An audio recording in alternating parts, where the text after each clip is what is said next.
नमस्कार. मी doctor Rahul Chaudhari, consultant spine surgeon. Manipal hospital Baner येथे मी कार्यरत आहे. माझं MBBS आणि MS ऑर्थो आणि माझं स्पेशलाइज्ड शिक्षण झालेलं आहे स्पाइन सर्जरीमध्ये अमेरिकेमध्ये. आणि आज माझ्यासोबत doctor Surendra Patil. He is a senior joint replacement and reconstruction surgeon who has joined us. He's been attached to multiple hospitals, Jupiter, Manipal, and he has his own setup in Wakad. सरांचा खूप मोठा experience आहे joint रिप्लेसमेंटमध्ये. बरेच वर्ष सरांनी संचेतीमध्ये काम केलं आहे. आज आम्ही इथे ओल्ड एज आणि क्वालिटी ऑफ लाईफ याबद्दल आपण डिस्कस करणार आहोत. कारण there is a new mantra key you should repair your body before it gets scrapped. आणि आज जे काही स्पाईन जॉईंट प्रॉब्लेम्स खूप वाढलेत सोसायटीमध्ये, तर याबद्दलच आपण डिस्कस करूयात. आज थोडी ॲडिशनल काही इन्फॉर्मेशन आम्हाला तुमच्यापर्यंत पोहोचवता आली तर ते फार छान होईल. निश्चितच राहुल, हे खूप सुंदर उपक्रम आहे पहिली गोष्ट तर. आणि ॲज यू सेड की रिपेअर बिफोर इट गेट्स स्क्रॅप्ड, त्यालाच अनुषंगाने त्यालाच धरून मी थोडंसं पुढे बोलेल की quality of life is more important than the quantity of life. तर बऱ्याच वेळा आपण म्हातारपणामधले आपली सगळी जी पेशंट असतात आणि आता किती जगायचं आहे, 70 वर्ष तर वय झालेलं आहे, 65 वर्ष वय झालेलं आहे, आणि त्याच्यामुळे पुढचं कशाला ऑपरेशन करायचं अशी धारणा ठेवून बरीचशी लोकं आपल्याकडे, आय एम शुअर की you also must have experienced it, की आपल्या ओपिनियनमध्ये ज्यावेळेस आपल्याला माहिती असतं की पेशंटला सर्जरी लागणार आहेत आणि त्याची क्वालिटी चेंज करणार, पूर्ण life quality will be change. But त्यावेळेस हा प्रश्न फार प्रामुख्याने येतो की आता किती जगायचं आहे. सो आय विल से की रिपेअर बिफोर इट्स स्क्रॅपलाच अनुषंगाने पुढे धरून quality of life is more important than the quantity of life. सरांचं आणि माझं फार जुनी ओळख आहे. 15 वर्षांपासून आम्ही स्पाईन आणि जॉईंटचे पेशंट्स ट्रीट करतो आहे. आणि हे आवर्जून आम्हाला दिसलं आहे की आत्ता पूर्वी कसं आहे की old age 65-70 is the max. पण आता लाईफ एक्सपेक्टन्सी खूप वाढलेली आहे. Average age is 80. मी बऱ्याचदा routinely I am operating 82, 84, 87 year old patients because everyone wants to be active. तर हे आमचं पॉडकास्ट मज्जारज्जू आणि बरंच काही. तर यामध्ये आज आपण आपलं quality of life till last breath आपण कसं मेंटेन करू यावर आपण आज बोलणार आहोत. तर मेनली स्पाईन आणि जॉईंट्स याचेच मेनली आता ओल्ड एजमध्ये प्रॉब्लेम येतात, ज्याच्यामुळे मोबिलिटी आपली रिस्ट्रिक्ट होऊन जाते. सर, जॉईंट्सबद्दल जर म्हणाल तर मेनली ओल्ड एजमध्ये आता कोणत्या प्रकारचे पेशंट्स तुमच्याकडे येतात आणि काय त्यांच्या कॉमन कंप्लेंट्स आहेत? ओल्ड एज म्हणजे वयानुसार, वाढत्या वयानुसार हाडांमध्ये झीज होत असते. ही झीज आपल्या शरीराच्या प्रत्येक अवयवामध्ये होत असते. काही अवयवांमध्ये आपल्याला ते दिसते, जसे काही हाडांमध्ये, गुडघ्यांमध्ये, हिप्समध्ये किंवा स्पाईनमध्ये. आणि इंटरनल ऑर्गन्स जे असतात, लिव्हर, किडनी वगैरे, याच्यामध्ये सुद्धा ती झीज होत असते, पण ते आपल्याला लक्षात येत नाही. तर मोबिलिटीशी जर का आपण संबंधित विचार केला तर महत्त्वाचं म्हणजे मणका आणि सांधे, प्रामुख्याने सांध्यांमध्ये सुद्धा गुडघेदुखी ही एक ओल्ड एजनुसार होणारी सगळ्यात मोठी व्याधी झालेली आहे. आणि एसेन्शियली या दोघांचं एकमेकांबरोबर खूप जवळचा असा संबंध आहे. कारण जर का त्याला उदाहरण द्यायचं म्हटलं तर गुडघे दुखी झालं म्हणजे ज्याला आपण ऑस्टिओआर्थरायटिस म्हणतो. तर ऑस्टिओआर्थरायटिस म्हणजे गाडीचं, किंवा नी ऑस्टिओआर्थरायटिस म्हणजे गाडीची चाक, नी म्हणजे गाडीचं चाक आणि मज्जारज्जू म्हणजे गाडीचं इंजिन. तर दोघांमध्ये सुद्धा दोघं जर का चांगले फंक्शनिंग असले तर त्या पेशंटची, त्या माणसाची मोबिलिटी ही चांगली राहू शकते. मणक्याच्या आजारांमुळे जर पेशंटला चालताच येत नसेल, चालण्याचं प्रमाण कमी होत गेलं तरी तर खाली तुम्ही गुडघ्यासाठी कुठल्याही प्रकारचं ऑपरेशन जरी केलं तर त्याचा तुम्हाला रिझल्ट मिळू शकत नाही. किंवा गुडघ्यांचं फक्त तुम्ही ऑपरेशन केलं आणि मणकाला तुम्ही ट्रीट केलेलं नसेल आणि वायसा वर्सा, म्हणजे फक्त गुडघे बदललेले आहेत किंवा गुडघ्यांना काही केलेलं नाही, सर्जरी केलेली स्पाईनची, तर हे अवघड परिस्थिती, म्हणजे पेशंटला हवा तसा रिलीफ मिळू शकत नाही. त्याच्यामुळे योग्य निदान करणे आणि कुठली गोष्ट पहिले ट्रीट करणे याच्यावरती फोकस असणं गरजेचं. हा फार महत्त्वाचा पॉईंट बोललेत. कारण आपण किती वेळा वेगवेगळे पेशंट्स डिस्कस केलेत. तुमच्याकडे बेनली ते येतात की जॉईंट्स फार डॅमेज झाले सर, रिप्लेस करायचे आहे.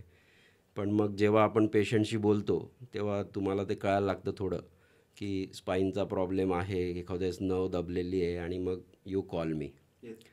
आणि हे फार महत्त्वाचं आहे ॲज अ आय वूड से की जर फक्त तुम्ही जॉईंट्सचाच विचार केला आणि जर मेन मज्जारज्जूतनं ज्या नर्व्स खाली येत आहेत पायांमध्ये त्या जर फंक्शनिंग नसतील आणि if you just replace the joints you may not get that desirable result. So screening of the both parts is very important. आणि नेहमीच आम्ही कंबाईंड डिसिजन घेतलेल्या आहेत त्या की ज्याच्यामुळे पेशंटला त्याचा जास्तीत जास्त फायदा झाला आहे. आणि सर तुम्हाला काही याच्यात ॲड करायचं? बेसिकली स्पाईनमध्ये जर का आपण बघितलं तर बऱ्याच वेळा पेशंट ज्यावेळेस माझ्याकडे येतात बिईंग जॉईंट रिप्लेसमेंट सर्जन, तर ते गुडघेदुखी म्हणून येतात आणि त्यांचं प्रामुख्याने दिसतानाच ते पाय असे वक्र झालेले दिसतात, त्याच्यामुळे ते चालू शकत नाही, दुखणं असतं. त्यामुळे कोणी जरी त्यांना म्हटलं की गुडघ्याच्या डॉक्टरांना दाखवा आणि ते पेशंट आमच्याकडे येतात. पण ज्यावेळेस जसं तुम्ही मगाशी सांगितलं की पेशंट चालूच शकत नाही, त्याच्यामुळे तुम्ही त्याच्या स्पाईनचा अंदाजच घेऊ शकत नाही. बऱ्याच वेळा म्हणजे मला चालता येत नाही आणि तुम्हाला समोरासमोर असं दिसतं की गुडघे झिजलेली आहेत आणि त्या गुडघ्यांमध्ये काहीतरी प्रॉब्लेम होऊ शकतो. त्याच्या ऑस्टिओआर्थरायटिस हा ॲडव्हान्स आर्थरायटिस झालेला आहे आणि त्यामुळे तो पेशंट चालू शकत नाही आहे आणि धडधकट आपण त्यांना नी रिप्लेसमेंट सर्जरी किंवा दुसऱ्या कुठल्या तरी गुडघ्याशी संबंधित अशी शस्त्रक्रिया किंवा अदर उपचार पद्धती आपण त्यांना सांगून मोकळे होतो. पण जसं मगाशी तुम्ही सांगितलं की त्याला डिटेलमध्ये स्टडी केला गेला पाहिजे. As a whole that patient has to be evaluated. म्हणजे वरतून टॉप डाऊन अप्रोच त्याला आपण म्हणतो. म्हणजे मणक्यांच्या कुठल्या आजारामुळे तर तो पेशंट चालू शकत नाही आहे ना, याची एकदा शहानिशा केली गेली पाहिजे. त्याच्यासाठी डिटेल क्लिनिकल एक्झामिनेशन, गरज पडली तर एखादा MRI, अशा पद्धतीने आपण MRI वगैरे सगळं करून स्पाईन कम्प्लिटली नेल आहे आणि फक्त गुडघ्याशी संबंधित आजार आहे, त्यावेळेस तुम्हाला गुडघ्याची सर्जरी किंवा उपचार केल्याने तुम्हाला तो बेनिफिट होऊ शकतो.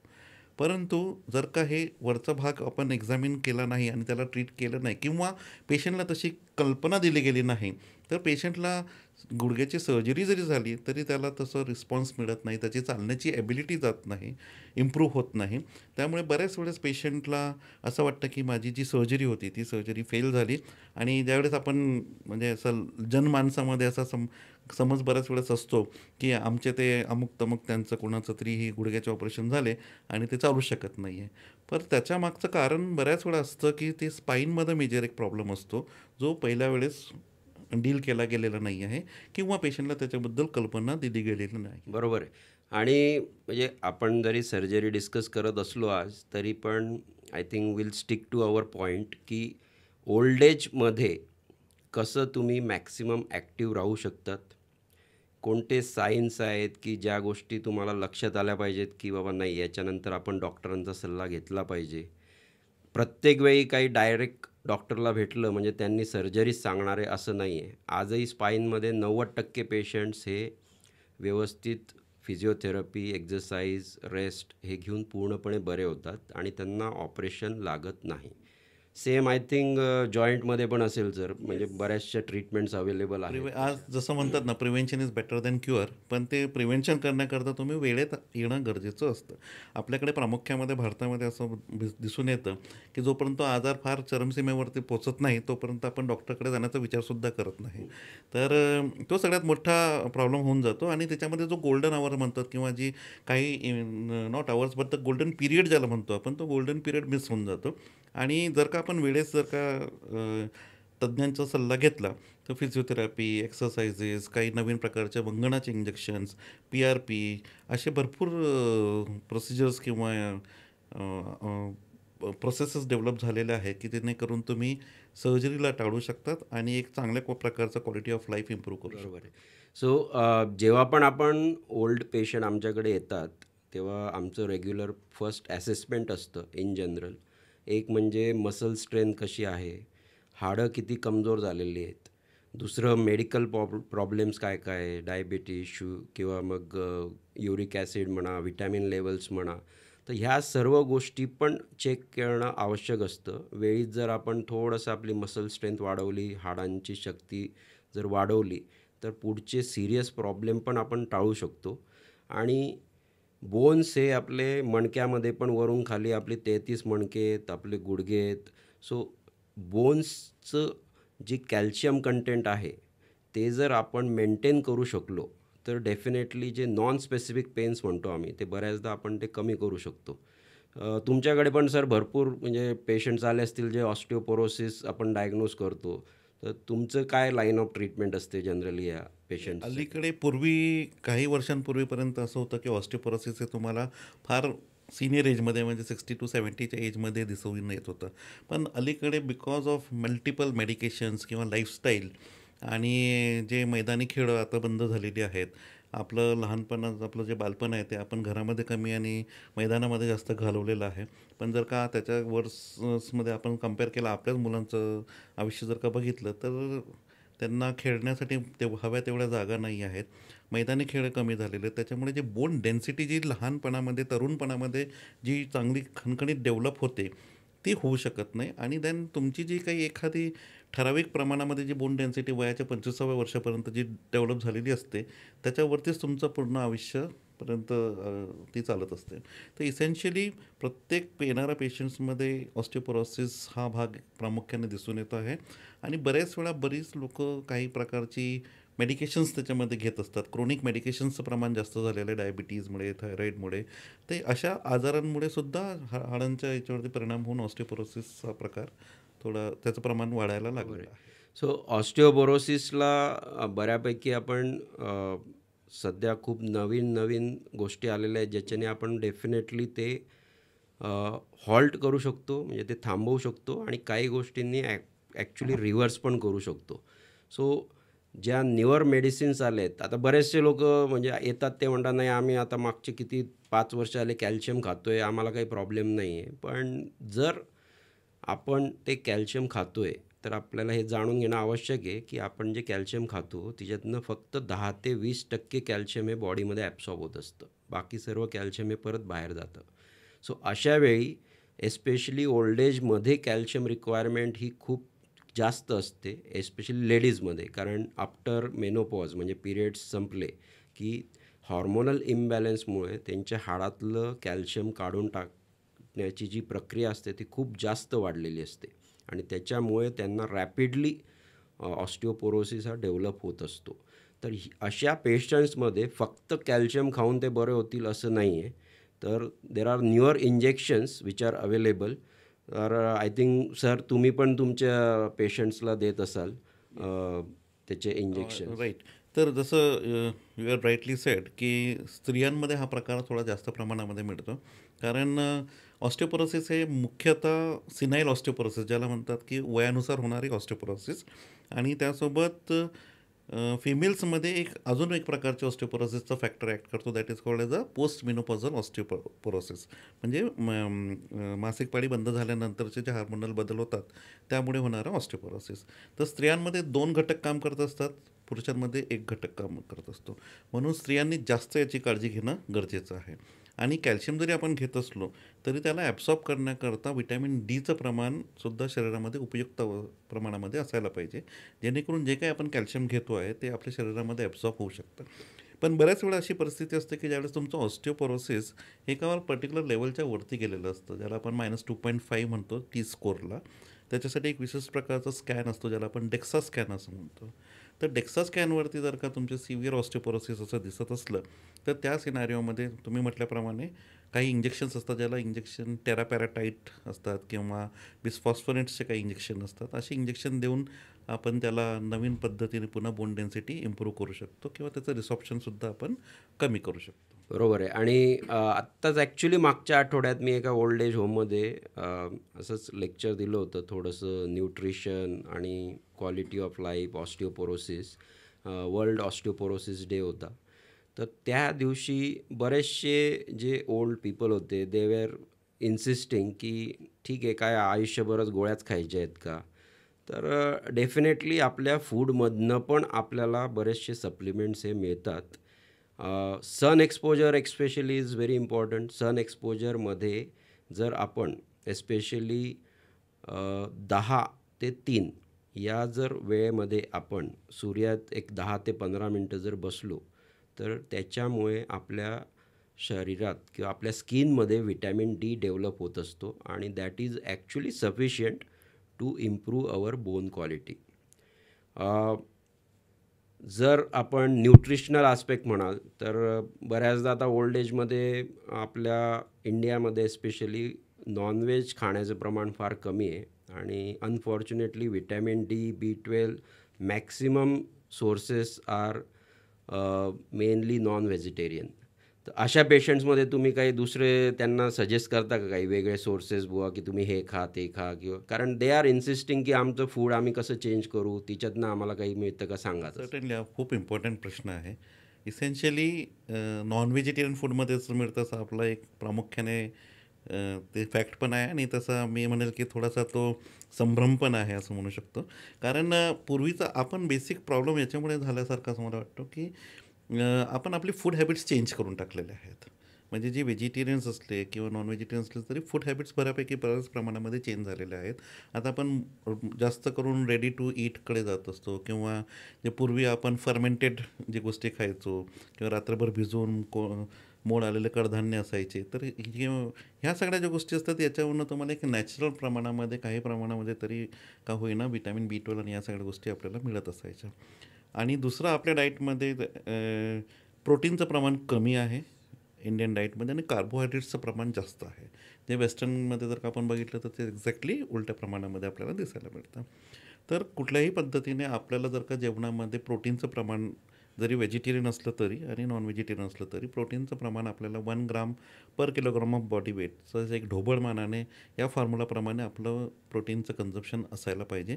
आणि त्याच्यासोबत जर का आपल्याला योग्य प्रमाणामध्ये जर का एक्सरसाइजेस असल्या तर हे कन्झ्युम केलेलं protein along with the exercises helps you to build your muscles and bone mass. तर व्यायाम जेवढं जेवणाचं महत्त्व आहे त्याच्यासोबत त्याचं तेवढंच महत्त्व त्याच्यासोबत असलेल्या व्यायामाचं पण आहे.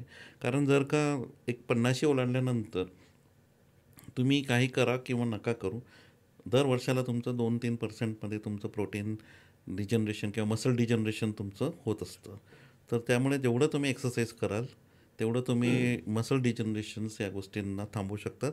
आणि मसल्समध्ये जर का ताकद तुम्ही मेंटेन करू शकले तर आपसुकच तुमच्या कण्यावरती किंवा गुडघ्यावरती येणारा डायरेक्ट हाडांवरती येणारा जो लोड आहे तो कमी होईल आणि स्नायूंमधनं तो लोड जास्त खाली ट्रान्सफर होईल आणि जेणेकरून तुम्ही ही सगळी वार्धक्याप्रमाणे होणारे जे काही आजार आहेत कंबरदुखी किंवा गुडघेदुखी या गोष्टींना तुम्ही टाळू शकता. बरोबर आहे. एक अजून एक गोष्ट अशी झाली होती आपल्या डोक्यात की त्या दिवशी बरेचसे काही ओल्ड पीपल भेटले होते तर ते दे वर आस्किंग मी की आमचं काय रुटीन असावं. जर तुम्ही म्हणता हे करा ते करा ते करा तर काय प्रकारचं रुटीन असावं. Let's say she is active, she is moving around doing all the things on her own but she is alone. तर ते विचारत होते की त्यांचं काय रुटीन असावं की किती आम्ही आम्ही किती रोज चाललं पाहिजे किंवा किती आम्ही व्यायाम केला पाहिजे, किती आम्ही खाल्लं पाहिजे, किती झोपलं पाहिजे. तर बरेचसे त्यांचे क्वेश्चन्स होते. तर थोडं तुम्ही काही सांगू शकाल हा तर फार इंटरेस्टिंग प्रश्न आहे. पण याच्यासाठी मी सांगेल की यू शुड फॉलो 8-8-8 फॉर्म्युला. म्हणजे 8 तासाची झोप, 8 तासामध्ये तुमचे डेली कोर्स जे काही तुमचं तुमच्या बिझनेसशी रिलेटेड किंवा तुमच्या जॉबशी रिलेटेड जे काही गोष्टी असतील तेवढ्या 8 तासामध्ये त्या सगळ्या आटोपल्या गेल्या पाहिजे. आणि शेवटच्या 8 तासामधलं तुम्ही डिव्हिजन तुमचं 2 तास तुमच्या रुटीन कामं करण्यामध्ये तयार वयार होण्यामध्ये जाऊ शकतील. पण उरलेले जे काही 5-6 तास शिल्लक राहतात त्यामध्ये तुम्हाला 1 आवर फॉर फिजिकल हेल्थ जेणेकरून ज्याच्यामध्ये तुमचं स्ट्रक्चर्ड किंवा प्रोग्राम्ड डिसिप्लिन वेमध्ये तुमचं एक्सरसाइज पॅटर्न असू द्या. ते कुठल्याही प्रकारचं असू शकतं. जिम असू शकतं, सायकलिंग असू शकतं, स्विमिंग असू शकतं, वॉकिंग असू शकतं. जे त्याला असं कुठलंही बंधन न ठेवता आपण ढोबळमानाने ज्याला जे जमेल ते जरी केलं पण 1 तास डेडिकेटेड फिजिकल एक्सरसाइज होणं गरजेचं आहे. So 1 hour for physical health, 1 hour for mental health. Mental health म्हणजे काय तर मेंटल हेल्थमध्ये meditation, calming down, breathing techniques, pranayama या सगळ्या जर का तुम्ही गोष्टी केल्यात तर तुम्ही मेंटलीसुद्धा काम डाऊन होतात आणि तुमची जी रिपेअर आणि रिजनरेशन प्रोसेस असते जी 8 तासाची झोप आणि या कॉम्बिनेशनमध्ये तुमच्या शरीरामध्ये सकारात्मक बदल घडवून आणू शकते. आणि तिसरा जो 1 तास आहे तो तासाला मी म्हणतो की 1 hour for intellectual health. Sir intellectual health म्हणजे काय की त्या इंटलेक्च्युअल हेल्थमध्ये तुम्ही तुमच्या प्रोफेशनशी निगडीत वाचा. तुम्ही त्या 1 तासामध्ये तुम्ही तुमच्या अध्यात्मामध्ये जर का तुम्हाला इंटरेस्ट असेल तर त्याच्याबद्दल तुम्ही वाचा किंवा कुठल्याही प्रकारचं ज्ञानार्जन त्या एका तासामध्ये व्हायला पाहिजे, जेणेकरून तुमचं इंटेलेक्च्युअल हेल्थ ही हा सॅटिस्फाय होऊ फार महत्त्वाचा पॉईंट आहे. कारण माझ्याकडे पेशंट्स येतात, म्हणजे टिपिकली मुलगा किंवा मुलगी नाही काहीच काम करत नाही, घरीच बसलेली असते, सकाळी 3 तास संध्याकाळी 3 तास देवासमोर बसलेली असते. मग मी त्यांना सांगतो की जर 3 तास कंटिन्युअस जर बसत असाल तर मग त्याच्यामध्येच तुम्हाला पाठीच्या कण्याचे प्रॉब्लेम चालू होत आहेत. कारण इव्हेंच्युअली आपण जेव्हा एक सर्टन पिरियड नंतर मे बी अर्ध्या पाऊण तासानंतर जेव्हा आपण कंटिन्युअस बसायला लागतो तेव्हा हळूहळू आपण पुढं झुकायला लागतो. आपल्या पाठीच्या कण्याची जी नॉर्मल कर्वेचर आहे ती हळूहळू आपली पुढं झुकायला लागते आणि डेफिनेटली याच्यामुळे कमरेवरती बऱ्यापैकी लोड येतो. आणि इनव्हेरिएबली ॲक्च्युली पेशंट्स आले आहेत की जे कंटिन्युअस बसून राहिले होते, कुठे बाहेर गेले, कुठे भजनाला वगैरे, आणि तिथून त्यांना जे पेन सुरू झाले तर ते सबसाईडच होत नाही आहे. So postures are always very important. नीच्या बाबतीत स्पेसिफिकली तुम्ही काही सजेस्ट कराल का की ह्या गोष्टी त्यांनी केल्याच नाही पाहिजे आणि ह्या गोष्टी करणं आवश्यक आहे, असं काही तुम्हाला त्यांना काही प्रश्न हेड आस्ट राहुल. नीमध्ये आता एकंदरीत जर असं बघितलं गेलं तर गुडघे दुखायला लागले म्हणजे खाली बसायचं नाही, म्हणजे आधीपासूनच आपण ते खाली बसायलाच नको पाहिजे, अशा प्रकारची एक धारणा मनामध्ये लोकांच्या व्हायला लागलेली आहे. तर गुडघे दुखत असताना मांडी घालून बसणे किंवा जमिनीवरती बसणे हे टाळायला पाहिजे. हे आपण प्रामुख्याने तुम्ही ऐकलं असेल की प्रत्येक डॉक्टर सांगतात किंवा एखादा पेशंट त्याच्या दुसऱ्या पेशंटला पण सांगतो, अरे मला हे सांगितलं, हे करू नको आणि तू पण याच्याने असं मला डॉक्टरने सांगितलं आहे. पण जर का आपण आपली भारतीय पद्धती जर का बघितली तर आपले संपूर्ण किंवा एशियन त्या भागामध्ये, भारतीय म्हणण्यापेक्षा संपूर्ण एशियन कॉन्टिनेंटमध्ये आपले सगळे डेली शोर्स जे आहेत, जे ॲक्टिव्हिटीज ऑफ डेली लिव्हिंग आहेत, त्या सगळ्या आपल्या जमिनीवरती बसूनच आहे. म्हणजे आपलं स्क्वॅटिंग फॉर पासिंग टॉयलेट, इटिंग करण्यासाठी आपण जमिनीवरती पाटावरती बसून मांडी घालून आपण जेवण करतो, किंवा दुसरं कुठल्याही गप्पा गोष्टी करत असताना सुद्धा आपण बैठकीमध्ये जमिनीवरती बसून लोड वगैरे ठेवून आपण गप्पा गोष्टी करत असतो. पण कालांतराने काय झालेलं आहे की विथ मॉडर्नायझेशन ऑफ लाईफस्टाईल ह्या सगळ्या गोष्टी बदलून गेलेल्या आहेत. त्याच्यामुळे आता आपण एखाद्या वेळेस जर का तशी काही गोष्ट करायला गेलो तर आपल्याला सुद्धा तो त्रास होतो. तर जर का तुम्ही रेग्युलरली या सगळ्या गोष्टी करत राहिल्या तर तुमचे जॉईंट्स आणि मसल्स तेवढे सपल राहतात आणि तेवढी तुमच्या शरीरामध्ये 100% नक्की तेवढी कॅपॅसिटी आहे की ते त्याला विथस्टँड करू शकते. पण जर का तुम्हाला जोपर्यंत तुम्ही नॅचरल आहे, नॉर्मल आहे, काही त्रास नाही आहे, तोपर्यंत तुम्ही सगळ्या गोष्टी अशा करू शकतात. पण बदलत्या लाईफस्टाईलच्या हिशोबाने जर का आपल्याला सांगायचं म्हटलं तर अशा लोकांनी जोपर्यंत त्यांना गुडघेदुखी नाही आहे तोपर्यंतच करावे. जर का त्यांना गुडघेदुखीचं प्रमाण सुरू व्हायला लागलं आहे तर त्यावेळेस त्यांनी जमिनीवरती बसणे, मांडी घालून बसणे, वज्रासनामध्ये बसणे हे टाळायला पाहिजे. किंवा कारण जमिनीवरनं बसून उठत असताना तुमच्या गुडघ्यावरती साधारणतः 3 ते 4 पटीमध्ये तुमच्या शरीराच्या वजनाचा 3 ते 4 पटीमध्ये तेवढा प्रेशर पडतो. तर when you are normal you can live normally, but when you start getting pain त्यावेळेस तुम्ही अवॉइड केलेलं जास्त बेटर. बरोबर आहे. ॲक्च्युली म्हणजे मणिपालमध्ये पण we are starting this spine and joint wellness programmes, की इट्स नॉट अबाउट की आलं किंवा मेडिसिन्स दिलं किंवा बाबा खूप मोठ्या टेस्ट वगैरे करायचे आहे.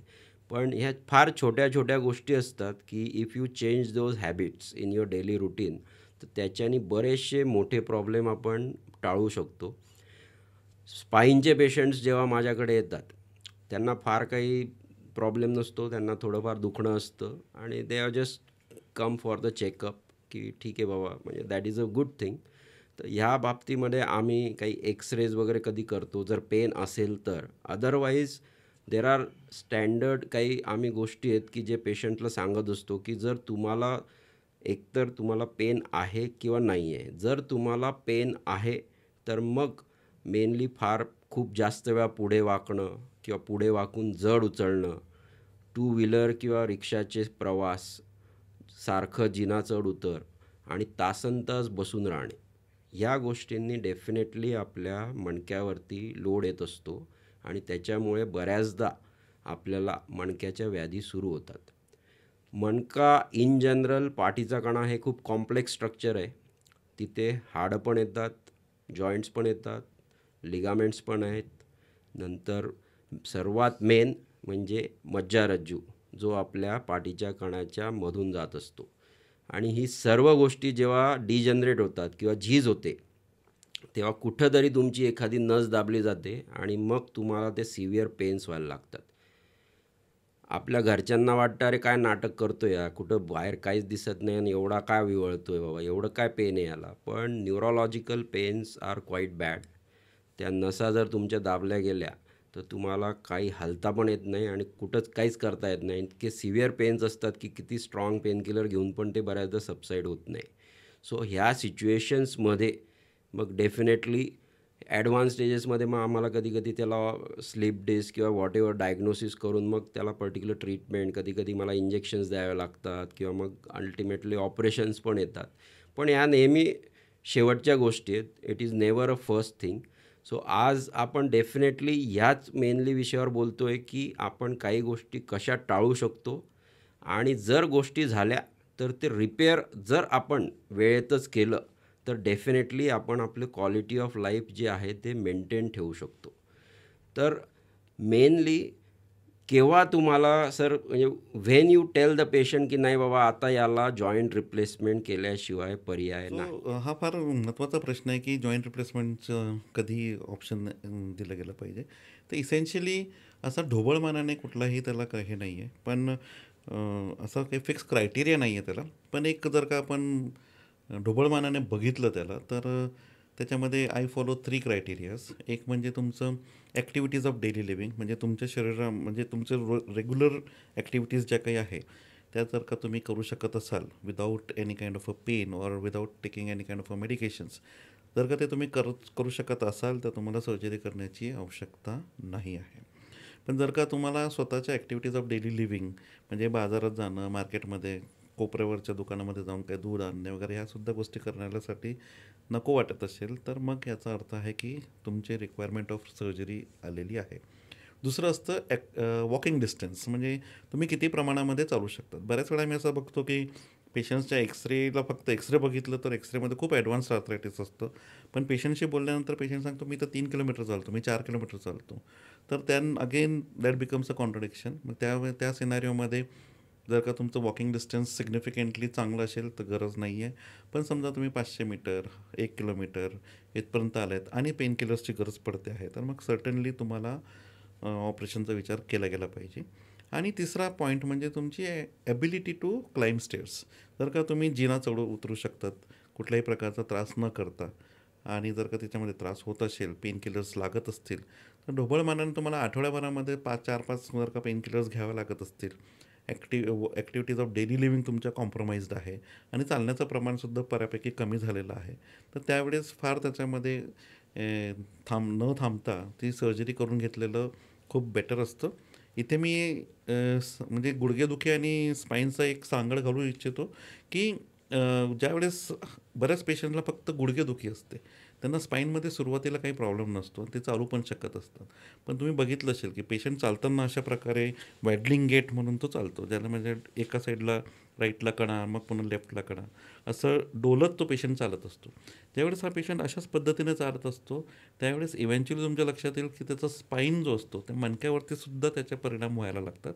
आणि 1 वर्षभरामध्ये किंवा 6 महिने, वर्षभर, 2 वर्षभरामध्ये मणक्याचे सुद्धा आजार त्यांना डेव्हलप होऊन जातात.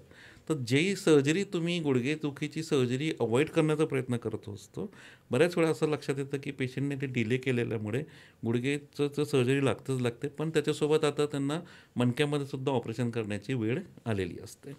तर timely action is the key.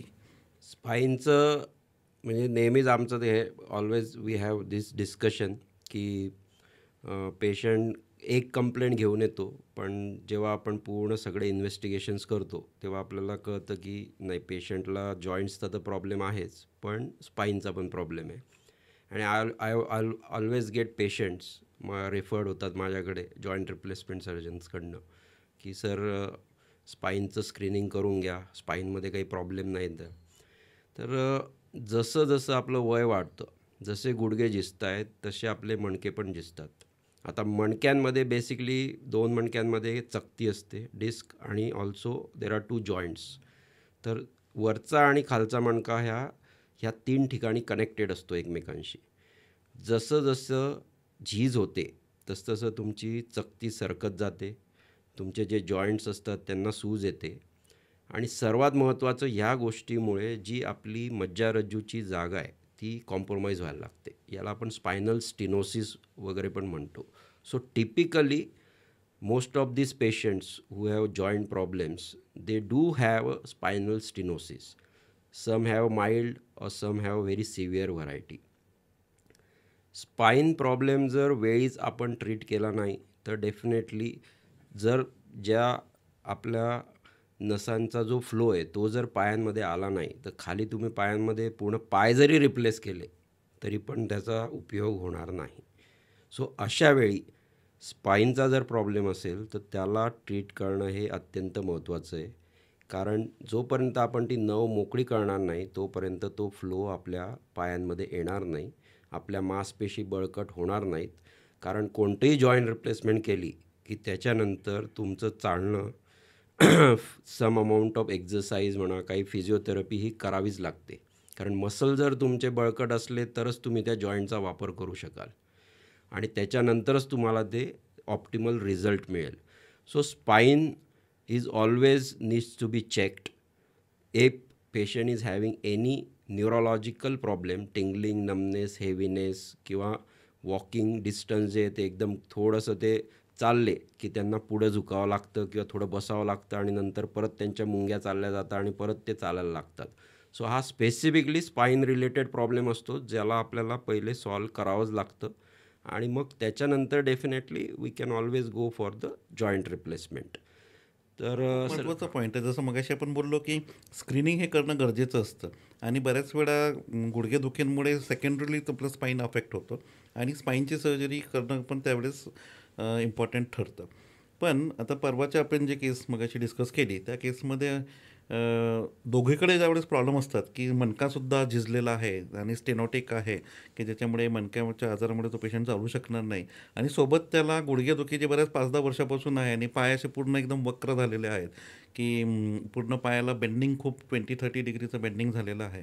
तर अशा सिनारिओमध्ये सुद्धा थोडासा इथे पेशंटच्या कॉन्फिडन्समध्ये घेऊन त्याच्याशी सगळं डिस्कशन्स करून की हे दोघं प्रॉब्लेम्स आहेत आणि त्या सिनारिओमध्ये मी असं सांगेल की गुडघ्यांचा आजार पहिले करेक्ट केला गेला पाहिजे. कारण जो वक्रपणा आहे तो वक्रपणा जोपर्यंत आपण रिप्लेसमेंट करून सरळ करत नाही तोपर्यंत पेशंटला स्पाईन सर्जरी केल्यानंतर त्याची जी क्वालिटी ऑफ लाईफ जी इम्प्रूव्ह होणार आहे ती ॲप्रिशिएटच करू शकत नाही. तो चालू शकणार नाही कारण खाली पायांमध्ये पुन्हा वक्रपणा आहे त्याच्यामुळे तो चालू शकत नाही. तर कधीकधी पेशंट स्पेसिफिकसुद्धा आपल्याला डिसिजन तो घ्यावा लागतो जे युजली आम्ही म्हणजे प्रत्येक अशा कॉम्प्लेक्स केसमध्ये राहुल आणि मी असं नेहमीच डिस्कशन करून आम्ही त्या पर्टिक्युलर पेशंटच्या हिशोबाने टेलर मेड प्रोग्राम आम्ही ठरवतो. बऱ्याच वेळा पेशंट राहुलकडे स्पाईनसाठी येतात आणि मी त्यांचं रिप्लेसमेंट पहिले करतो देन राहुल त्याला स्पाईन करतो किंवा most of the time spine पहिले क्लिअर केला जातो आणि मग आपण गुडघ्यासाठी पुढे जातो प्रोसीड करतो. पण इसेन्शियली हे कस्टमाइज्ड असतं किंवा त्या पर्टिक्युलर पेशंटशी निगडीत असतं किंवा त्या पर्टिक्युलर पेशंट्समध्ये कुठला प्रमाण जास्त प्रमाणामध्ये त्याला अफेक्ट करत आहे आणि गरज तर दोघांची असते बऱ्याच वेळा. त्याच वेळेस हा डिसिजन थोडासा क्रुशियल ठरतो आणि ते टीम अप्रोच ठेवल्यामुळे असं patients are very happy and they get the desired result. हा डायलेमा नेहमीच म्हणजे बऱ्याचदा फेस करावा लागतो आणि I think it's always a combined team approach आणि त्याच्यानेच आपण असं काही मॅथमॅटिकल फॉर्म्युला नाही आहे. तो प्रत्येक unique every patient is unique आणि त्या पेशंटला मेनली काय त्रास कोणता त्रास जास्त आहे आणि रेडिओलॉजिकल इमेजिंगमध्ये कोणता प्रॉब्लेम किती आहे. आय थिंक याच्यानंतरच आपण त्या डिसिजन्स ठरवू शकतो आणि याच्यात it should be a combined discussion and we have to tell the patient exactly की बाबा हे केल्यानंतर काय एक्सपेक्टेड आहे, जॉईंट रिप्लेसमेंट केल्यानंतर काय एक्सपेक्टेड आहे. आय थिंक कम्युनिकेशन जर क्लिअर असेल आपलं तर पेशंटला पण व्यवस्थित कळायला लागतं की आपण काय काय केलं पाहिजे काय नाही केलं कारण पाहिजे. इथे जर का हे कम्युनिकेशन क्लिअर नसलं तर पेशंटला फक्त समजा मी फक्त रिप्लेसमेंट सर्जन आहे, मी स्पाईनकडे लक्ष दिलं नाही, गुडघे बदलून टाकले, संपला विषय आणि तो पेशंट चालणार नाही. पण त्याच्यामुळे काय होतं की तो पेशंटचं जर का क्वालिटी ऑफ लाईफ इम्प्रूव्ह नाही झाली तर ही ती जी आपण पेशंट्स काही पेशंट्स जे असतात की जे म्हणतात आमचं ऑपरेशन झालं पण मी चालू शकलो नाही. तर त्यावेळेस त्याचा मागचा जो बॅकएंडला जो प्रॉब्लेम झालेला असतो तो हा असतो की त्यामध्ये स्पाईनचा पण एक कंपोनेंट आहे जो पेशंटबरोबर डिस्कस केला गेला नाही आहे किंवा त्याला ट्रीटमेंट केली गेलेली नाही आहे.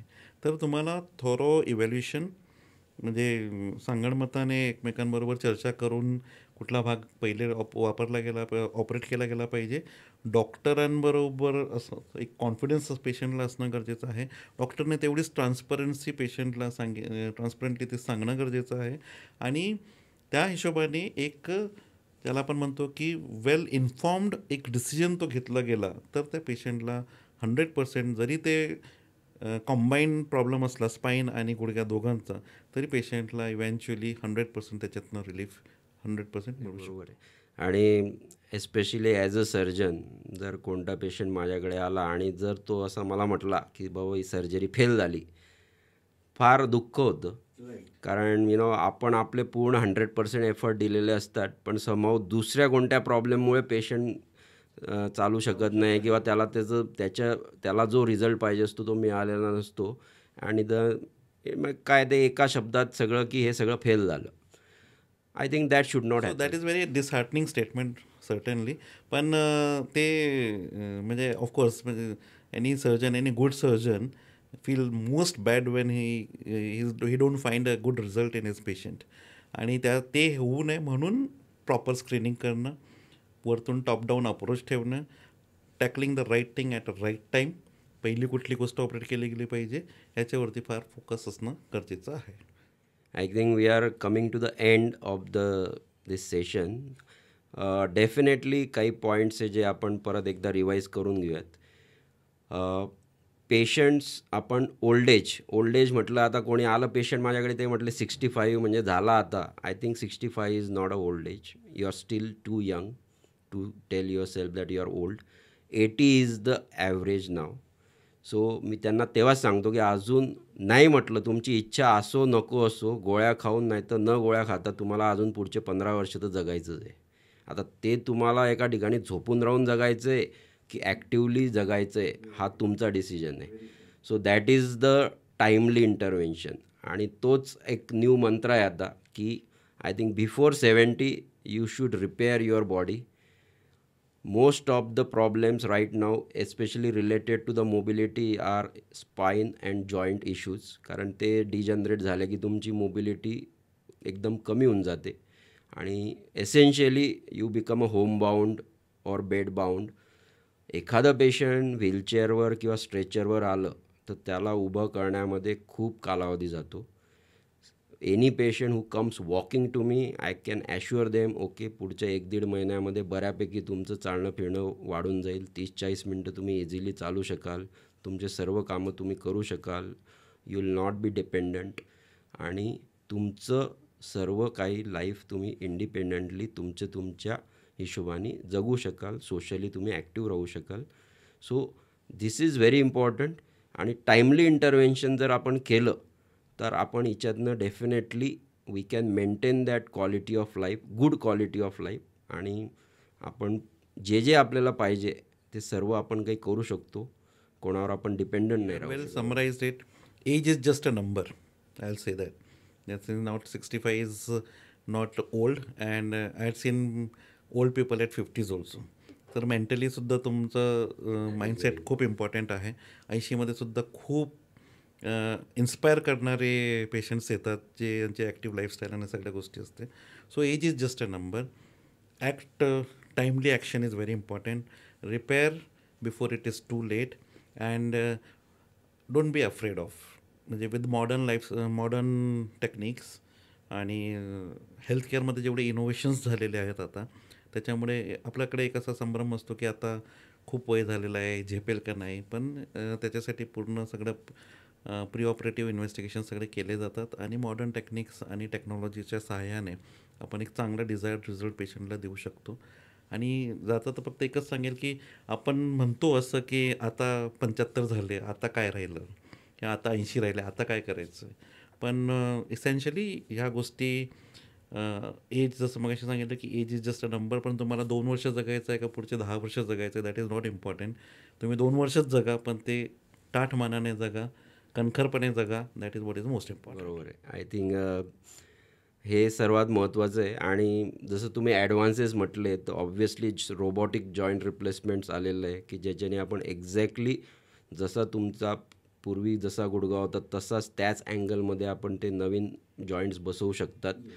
आणि आमच्या स्पाईनमध्ये पण minimally invasive endoscopic spine surgery जिच्याने आपण फार छोट्याशा लेस दॅन 1 इंच इन्सिजनमधनं आपण आता स्पाईनचे प्रॉब्लेम टॅकल करू शकतो. So with advances I think life has become very fast, परंतु क्वालिटी ऑफ लाईफ मेंटेन ठेवणं हे फार महत्त्वाचं आहे. आणि हाच आजचा आपला मुद्दा होता की जरी ओल्ड एज आलेलं आहे तरी you should remain socially active, you should remain happy and pain free life. I give one example. एक पुण्यातलेच एक ग्रस्त होते, त्यांचं वय 87 इयर्स होतं आणि त्यांची वाईफ होती, शी वॉज 84 इयर्स. हे जवळजवळ एक 5-7 वर्षापूर्वी ते माझ्याकडे आले होते आणि दोघांना ज्यावेळेस त्यांनी मी बघितलं, एक्झामिनेशन केलं आणि त्यावेळेस लक्षात आलं की त्या दोघांना ॲडव्हान्स ऑस्टिओआर्थरायटिस आहे, बोथ नीज. दोघांचे पाय पूर्ण वक्र झालेले आहेत. म्हणजे त्यांना कॅबिनच्या डोअरपासून चेअरपर्यंत येण्याकरता 2-4-5 मिनटं लागत होते. तर आणि मी बघितल्यानंतर ज्यावेळेस त्यांना एक्झामिन केल्यानं सांगितलं की तुम्हाला दोघांना रिप्लेसमेंट करायची गरज आहे.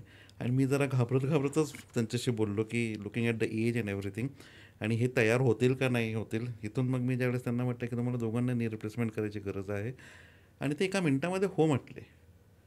आणि त्यांनी एक अट पण टाकली की आमचं दोघांची सर्जरी तुम्ही एकाच दिवशी करा, शक्य असेल तर तुम्ही आम्हा दोघांना एकाच रूममध्ये ठेवा. इव्हेंच्युअली ती सर्जरी झाली, सगळं काही एव्हरीथिंग वेंट वेल. पण मग नंतर मी पेशंटशी बोललो की तुमचं सांध्याला ऑपरेशन करायची गरज 10-15 वर्षापूर्वीच होती, म्हणजे तुम्ही एवढ्या लेट माझ्याकडे आलेला आहेत. तर असं काय घडलं की तुम्ही आता आलात आणि दोघांना सर्जरी करायची आणि एकाच वेळेस करायची आहे. So what is that? म्हणजे मला वाटतं की काहीतरी मिसिंग आहे, which I want to understand, की आज अशी काय वेळ आली की जे तुम्हाला हे करायला पाहिजे, असं करायला पाहिजे असे तुम्हाला वाटलं. तर त्यांनी फार जे उत्तर दिलं ते मला अजूनसुद्धा एक 7-8-10 वर्ष झाली तरीसुद्धा माझ्या काळजामध्ये ते तसंच ठेवलेलं आहे. आणि त्यांनी सांगितलं की आम्हाला एक मुलगा आहे आणि तो अमेरिकेमध्ये असतो, त्याला आता इथे यायला जायला जमत नाही. आणि पूर्वी आम्ही या ऑपरेशन आम्हाला सांगितलं होतं, 15 वर्षापूर्वी ऑपरेशन सांगितलं होतं. तुम्ही म्हणता बरोबर आहे तसं, पण आम्ही दोघांनी त्याला टाळलं कारण त्याच्याबद्दल मिसकॉन्सेप्शन्स होते, भीती होती, सगळ्या गोष्टी होत्या. पण आणि आम्ही दोघं एकमेकांची काळजी घेऊ शकत होतो, त्याच्यामुळे आम्ही त्याला टाळत गेलो. पण आता अशी परिस्थिती आलेली आहे की मागच्या 4-5 वर्षामध्ये मला काही लागलं तर ही मला आणून द्यायची, पाणी द्यायची, जीव घालायची, सगळं व्हायचं. पण आता मागच्या 6 महिन्यामध्ये अशी परिस्थिती झाली की आम्ही अजिबात काही करू शकत नाही आहे. आणि त्यामुळे आम्ही असा निर्णय घेतला की आता ही सर्जरी करायला पाहिजे. तर मला असं वाटतं की तुम्ही वेळ घ्या, टाईम घ्या, पण एवढा पण टाईम नका घेऊ की तुमच्या आयुष्यातले 10-15 वर्ष जे तुम्ही इंडिपेंडेंटली राहू शकले असते, तुम्ही आयुष्यात जगू शकले असते, ते तुमच्या आयुष्याला वेगळं वळण तुम्ही आणू शकले असते. The fag end of the life should be always beautiful, असं मला वाटतं. तर ते तुम्ही अवॉइड करू शकले असते. तर टाईम नक्की घ्या, पण खूप उशीर करू नका. हे बरोबर आहे. म्हणजे जसं आपण आपल्या गाडीची रेग्युलर सर्व्हिसिंग करतो, आय थिंक बॉडीची पण आपलं रेग्युलर सर्व्हिसिंग. आपण नॉन लिव्हिंग गोष्टींची काळजी जास्त घेतो आणि लिव्हिंग गोष्टी म्हणजे आपली स्वतःच्या बॉडीची सिरियल सिक्वेन्सिंग जे काही रिपेअर्स मेंटेनन्स करायला पाहिजे ते आपण त्याच्याकडे दुर्लक्ष करतो. That is unfortunate. I think हा आपला टॉपिक फार व्यवस्थित होता आज. म्हणजे never get too late or your body will get scrapped. So I think repair at earliest before it's too late. I think आपण इथेच संपवूयात आणि पुढच्या सेशनमध्ये काहीतरी एक नवीन टॉपिक घेऊन येऊयात आपण इथे. असंच क्वालिटी ऑफ लाईफ कसं इम्प्रूव्ह करता येईल, आय थिंक हाच आपला एक मेन मुद्दा राहणार. थँक्यू. थँक्यू. नमस्कार.